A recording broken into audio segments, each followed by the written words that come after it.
Let the hiring team provide you with a few convenient time slot in advance. For example, hiring manager may know that they can make some time for interviews on Thursday afternoon or on particular days. Also share their work calendar with you through Outlook or Office meeting or Microsoft Teams. So basically it will help you to track the free schedule of the hiring manager or hiring team members. Also I will help you with the number of questions that should be answered before kind of scheduling an interview. Like suppose how many interview round is your team looking to schedule throughout the interview process. So you need to ask some all these questions to the hiring team member. So this is also important question. So you need the HR should be very clear because the hiring team member is the one who is going to recruit the candidate, who in which team in which he is going to work.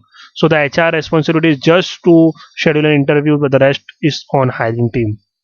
So the next question should you ask is how many candidates should ideally be identified to move forward to next round interview? What type of interview are needed to properly evaluate candidates for the position? Does upper management or the executive team needed to be involved? Are internal hires being considered for the role? What type of feedback do members of your hiring team need to make informed decision? How will members of your hiring team communicate feedback internally? So all these questions should be well answered before scheduling an interview. Also, as I said, that one of the biggest issue with interview scheduling is the lack of coordination between the members of the hiring team. Recruiters can spend hours playing their calendar uh, like taking a slot for an hiring team member or a manager.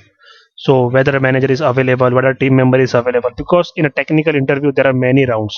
Technical round one, two, then hiring manager round one, round two, and then HR round. So definitely the HR should need to play a calendar tractories to determine open availabilities for hiring manager.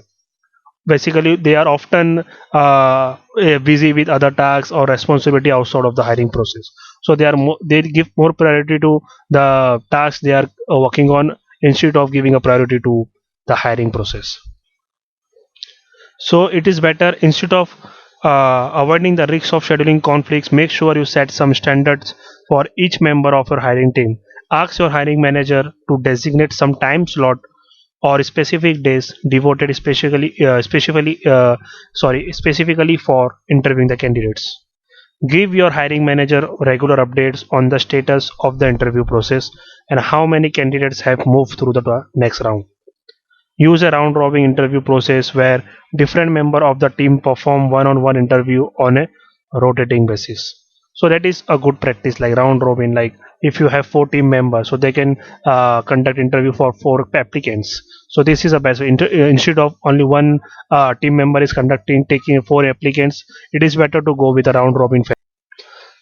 Also, you should know and identify which hiring team member is needed to be scheduled for that interview on for which phase. Like if suppose it is a phase one of interview, technical phase one, so who is going to conduct that? Technical phase two, who is going to conduct that? Manager, who is going to conduct the manager round? So that all things should be clear beforehand. The scheduling software will sync all calendar and scan them for all open availabilities that work for all designated member of your hiring team. So basically, yes, so software is definitely an important part. If it is there, then it plays a major role. Like if there is a software, then it will help you instead of playing emails with your hiring team and HR, you can just track all the details on the tool. So the manager will just input his detail or his availability time on the tool. A team member will input his detail and availability time on the tool. So HR will came to know that yeah, this is slot which is available. So I just need to make the scheduling on that slot time. Also keep one thing in mind that while scheduling the interview, thanks the candidate for their interest shown in your company. Tell them more about what to expect throughout the interview process. Also tell them that who is going to interview at what stage. Like if suppose the technical phase one, who will be going to conduct your interview, the name of the person. Also provide more information on company culture or latest company news. Include links to your company career site and social media pages. Ask candidate for feedback on your process through a poll or a survey. So once the interview schedule, the mail has been sent to the candidate and the time is been fixed and the scheduling has been fixed. So now come the next step, that is a preliminary interview stage.